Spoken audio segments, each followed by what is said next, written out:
नमस्कार, मैं हूं संजीव सिंह और आप देख रहे हैं लिच्छवी न्यूज़। अभी हम आ चुके हैं अपना सीतामढ़ी के बॉर्डर क्रॉस किए हैं और ये देखिए, आपको कैमरा में जूम करके दिखाइए, नेपाल का ये एरिया है जहां भी खड़े हैं, नेपाल का बॉर्डर एरिया है। और गौरतलब है कि आप लोगों को जानकारी होगी कि जो हमारे बिहार के जिले हैं वो लगभग तकरीबन 7 जिले हमारे जो नेपाल के बॉर्डर से टच करते हैं। इसमें पूर्वी चंपारण, पश्चिमी चंपारण, सीतामढ़ी, अररिया हो गया, किशनगंज हो गया, सुपौल हो गया।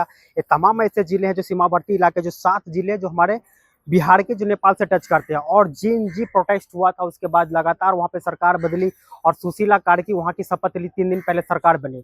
इससे केपी शर्मा ओली को सरकार, वहाँ के जो प्रोटेस्ट हुआ उसके बाद वहाँ के जो आक्रोश था, सोशल मीडिया तो एक माध्यम था, लेकिन जो जनता के बीच काफ़ी दिनों से आक्रोश था। और चल के आपको दिखाएंगे यहाँ से कि क्या स्थिति अभी सामान्य स्थिति है या बॉर्डर अभी तो प्रोटेस्ट के बाद क्या स्थिति है नेपाल की, और वहाँ के जो जनजीवन अस्त व्यस्त है, पटरियों पे उतर रही है जीवन, या महंगाई की क्या स्थिति है, चल के दिखाएंगे। और कैमरा में जूम करके दिखाइए, ये बॉर्डर एरिया है और अभी हम इंटर करेंगे। और हमारे साथ जुड़ने के लिए बहुत बहुत धन्यवाद। चल के दिखाएंगे आप। देखिए, जो ये भांसार कार्यालय है जनकपुर धाम का, और हम लोग अभी नेपाल में है। आइए, प्रोटेस्ट के बाद जिस तरीके से हालात है, किस तरीके से यहाँ पे पूरी तरीके से जितने भी सरकारी कार्यालय उनको जला दिया गया था। अभी भी देखिए, पूरी तरीके से इस पर लिखा हुआ है जेएनजी प्रोटेस्ट जो किए थे, पूरी तरीके से यहाँ पर लिख दिया गया है। और ये देखिए, बाइक के जो पहिए हैं वो आपको हम जूम करके दिखाएंगे।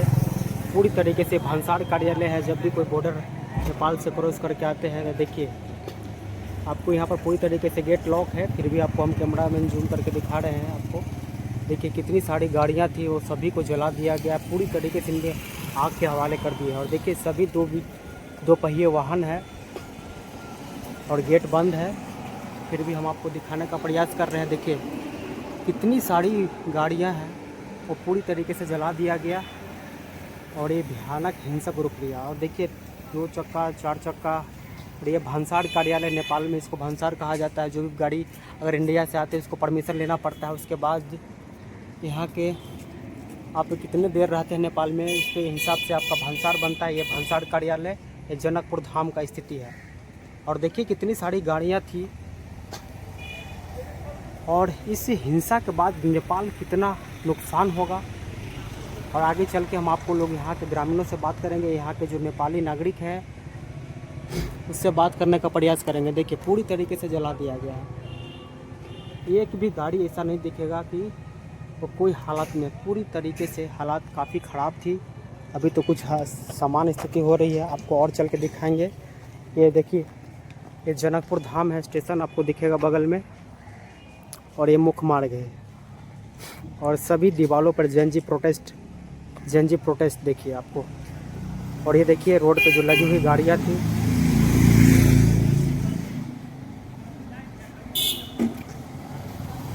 उनको भी आग के हवाले कर दिया गया है। और ये देखिए हालात कितनी भयावह रही होगी जब यहाँ पे हिंसक झड़प लिया हुआ था। देखिए ये गाड़ी का स्थिति देखिए, इससे अंदाज़ा लगा सकते हैं। अभी हम ग्राउंड जीरो पर रिपोर्टिंग करना है और जानेंगे कि अब सरकार बदलने के बाद कितनी समान स्थिति हुई है। देखिए अभी जितने भी यहाँ पर कार्यालय, सरकारी कार्यालय, तभी भी ताला लगा हुआ है, अभी सुचारू रूप से चला नहीं है। देखिए जितने विकराल रूप लिए थे, देखिए सारे के सारे गाड़ी के जला हुआ ट्रक का जो भी निशान थे। और ये देखिए भारत जेएनजी, यानी कि ये जो स्थिति है वो अभी भी स्थिति काफ़ी ख़राब है। व्यंजन भारत, यानी कि जितने भी भारत से गाड़ी जो आती थी वहाँ के लिए सामग्री लेकर, उसकी ये हालात है। और आइए यहाँ के ग्रामीणों से बात करने का प्रयास कर रहे हैं। डेट ये थे, सुशीला कार्की नेपाल की नई प्रधानमंत्री ने शपथ ली, उसके बाद यहाँ का हालात क्या है उससे हम बात करने का प्रयास करेंगे। और इन लोगों ने एक पीस मार्च, यानी कि शांति मार्च निकालने का प्रयास किया है। और जिस तरीके से देखिए, पूरी तरीके से अभी हम जनकपुर में पहुँचे हैं, और जनकपुर के जितने भी नागरिक हैं वो यहाँ के सरकार, जो जेएनजी प्रोटेस्ट हुआ था, काफ़ी नागरिक नेपाल के मारे गए थे, इसके बारे में इन लोगों ने अपना प्रोटेस्ट यानी कि शांति मार्च निकाल रहे हैं। और ये जनकपुर धाम से हम लाइव तस्वीर आपको दिखा रहे हैं। क्या लगता है कि जनता को, अब जब नेपाल की नई प्रधानमंत्री सुशीला कार्की ने शपथ ली है, तो क्या नेपाल की जो फिर से जो जीवन अस्त व्यस्त है क्या सुचारू रूप से फिर से चल पाएगी या नहीं चल पाएगी। यहाँ की जो अंतरिम सरकार का जब गठन किया गया और 6 महीना के लिए सरकार का गठन किया गया है। यहाँ की इससे पहले जब जिंजे प्रोटेस्ट हुआ था, केपी शर्मा ओली को देश छोड़ के भागना पड़ा था। जब जनता किसी देश की जब एग्रेसिव होती है तो सरकार किस तरीके से हाथ खड़े करके भागते हैं। और इस किसी देश की जो जनता होती है देश में सबसे सबसे प्रो होती है। जब डेमोक्रेसी की बात करते हैं लोकतांत्रिक देश में, और आपको हम दिखाने का प्रयास करेंगे। आज हम जब नेपाल में आए थे, देखिए यहाँ पर देखिए जितना भी लिखा हुआ है ये शायद हिंदी में ही लिखा हुआ है। जेएनजी आंदोलन नहीं, ये नेपाली में लिखा हुआ है। आपको हम इसके बारे में दिखाने का प्रयास करेंगे जूम करके। और ये देखिए शांति न्याय, मतलब कि इसका मतलब होता है नेपाली में जो जितने भी जेएनजी में प्रोटेस्ट में मरे शहीद हुए उनको एक श्रद्धांजलि, उनको श्रद्धांजलि के तौर पे इन लोगों ने अपना कैंडल मार्च निकाला है। आज निकालेंगे ये लोग, कुछ लोगों से बात करने का प्रयास करेंगे। सब सर और देखिए अब जब से सुशीला गार्गी अंतरिम सरकार की सरकार बनी है तो क्या लगता है कि नेपाल की स्थिति केपी शर्मा ओली से बेहतर चला पाएगी। नहीं देखिए अभी वो कॉन्टेक्स्ट में हम आपसे हम लोग का अपना वो फ्लोर नहीं है उस विषय में बोलने के लिए। आज का हम लोग का मिशन एक ही है, जो ये लेटेस्ट मूवमेंट जेएनजी मूवमेंट हुआ है। जेएनजी मूवमेंट में जितने लोग का शहादत हुआ है, जितने लोग का मृत्युवरण किए हैं, उन लोग का आत्मा का चिर शांति मिले और इस देश में गवर्नमेंट सिस्टम बढ़िया हो और इससे सुशासन कायम हो और देश में शांति रहे। शांति रहेगा तो सब कुछ चलेगा, सबके लिए ठीक रहेगा। इसलिए हम लोग का अभी सामूहिक हम लोग का पब्लिक ये human rights defender community, human right defender, yes human rights defender community yes initiated by national human right commission. हम लोग का ये सामूहिक कलेक्टिव वॉइस है। इस देश में शांति जो है वो शांति स्थिर रहे, शांति को स्थिर बनाया जाए। वो उसी के आधार पर हम लोग सब अपना ह्यूमन राइट्स का रेस्पेक्ट का बात आएगा, प्रोटेक्शन का बात आएगा। इसलिए first of all establish peace. इसके साथ साथ हम लोग जो लोग का मृत्युवरण हुआ है इस मूवमेंट में उन लोगों का आत्मा की चिर शांति हो, जो लोग घायल हुए हैं उनको जल्दी से जल्दी स्वास्थ्य लाभ हो और देश में अमन चलन जाए। जितने भी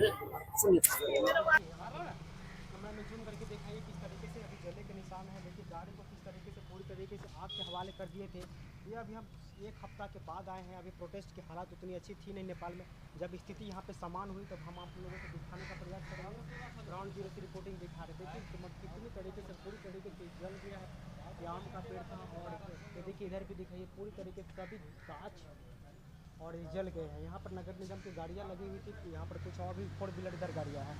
और आइए आपको यहाँ पर दिखाते हैं जिस तरीके से ट्रैफिक पुलिस की जितनी भी गाड़ियाँ थी नेपाल की सभी को जला दिया गया, पूरी तरीके से आग के हवाले कर दिया गया।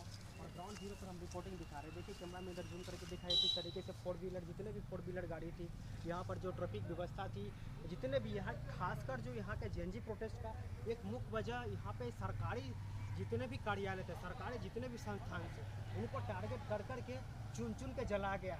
चाहे आप आगे चल के आप दिखाएंगे वो खंसार को जलाया गया, एयर ट्रैफिक व्यवस्था को जलाया गया। और इन लोगों को कहना है कि जितने भी सरकारी संस्थान थे उन को पूरी तरीके से जला दिया गया, आग के हवाले कर दिया गया। और जब केपी शर्मा सरकार यहाँ से छोड़ के भागी, अभी जो स्थिति है कि यहाँ आपस बात करने का प्रयास करेंगे। जब सुशीला गार्गी यहाँ के नई अंतरिम सरकार की जो प्रधानमंत्री बनी है और यहाँ के नागरिक हैं उससे हम बात करने का प्रयास करेंगे कि क्या जीवन था अभी क्या। सबसे पहले ये बताइए कि जो जेएनजी प्रोटेस्ट हुआ था उसके बाद जब इस नई सरकार अंतरिम सरकार का गठन हुआ उसके बाद नेपाल की हालात क्या हैं। हालत के बारे में हम लोग क्या बताएं। हालत वैसे है, वो जेएनजी आंदोलन हुआ था, हमारा बैरक लता कपड़ा गाड़ी ये सब जलाकर नष्ट कर दिया। उसके बाद 2-3 दिन तो हम लोग अस्त व्यस्त ही थे, ना खाने का ठिकाना ना सुतने का ठिकान कुछ भी नहीं था। अभी जो है कल से सब सफाई करके सारा चीज़ जुटवा रहे हैं। मतलब सुचारू रूप से फिर से अपना सरकार फिर आप लोग अपना काम ड्यूटी पे आ गए हैं। हाँ ड्यूटी आ गए। अभी बैरक व्यवस्थापन कर रहे हैं, अभी खाने बैठने का वो जो इंतज़ाम कर रहे हैं अभी। तो अभी जो नई सरकार का गठन हुआ है अंतरिम सरकार के सुशीला गार्गी, ये नेपाल के विकास में कितना अहम रोल रहेगा इनका? वो तो हम लोग क्या बताएंगे अभी, वो धीरे धीरे हम लोग उसमें क्या बता पाएंगे। अब राजनीति तो बात- महंगाई कुछ अब बढ़ोतरी होगी, क्योंकि अब नेपाल तो लगता है कि इस आंदोलन के बाद 20 साल लगभग पीछे चला गया। क्योंकि आंदोलन होता है किसी भी देश के लिए, किसी भी राष्ट्र के लिए तो नुकसान ही होता है, क्योंकि इसमें आम जनता की जो कमाई की होती है, जीएसटी होता है, इसके लिए विकास के लिए हम लोग पैसा देते हैं, सरकार में जो उन्नति होती है उसके लिए विकास पैसा देते हैं। लेकिन इसके बाद महंगाई में कुछ बढ़ोतरी हुई। वो महंगाई के बाद हम लोग क्या करें, वो राजनीति वाला बात हुआ है, वो हमसे भी अब आ गया है, उनसे बतलाइए। हम लोग फिलहाल अभी फिलहाल आप लोग अपनी ड्यूटी ज्वाइन कर अपना लिए। ड्यूटी ज्वाइन, अपना ये बैरक का जो क्षतिग्रस्त हुआ है, इन्हीं सब के बारे में हम लोग बता पाएंगे। जो क्षतिग्रस्त हुआ है, फिर से हम लोग कल परसों से आए हैं, ड्यूटी ज्वाइन किए हैं। फिर ये बैरक हमारा जो है व्यवस्थापन करते हैं, हम लोग ये सामान जुटवा रहे हैं। अभी हम इतना ही बता पाएंगे। नेपाल में अपने कार्यरत कर रहे थे, इन्होंने बताया कि 1 हफ्ता के बाद हम लोग फिर से ड्यूटी को ज्वाइन किए हैं।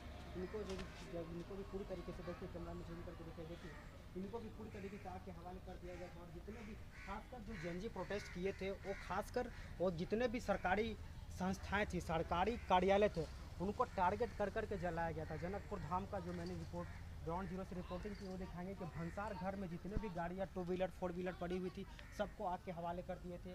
और अब ज़िंदगी धीरे धीरे नेपाल की जो आम जनता की जीवन है वो पटरियों पर फिर से सुचारू रूप से चल रहा है। लेकिन यहाँ बात सरकार की बनती है कि महंगाई क्या होगा।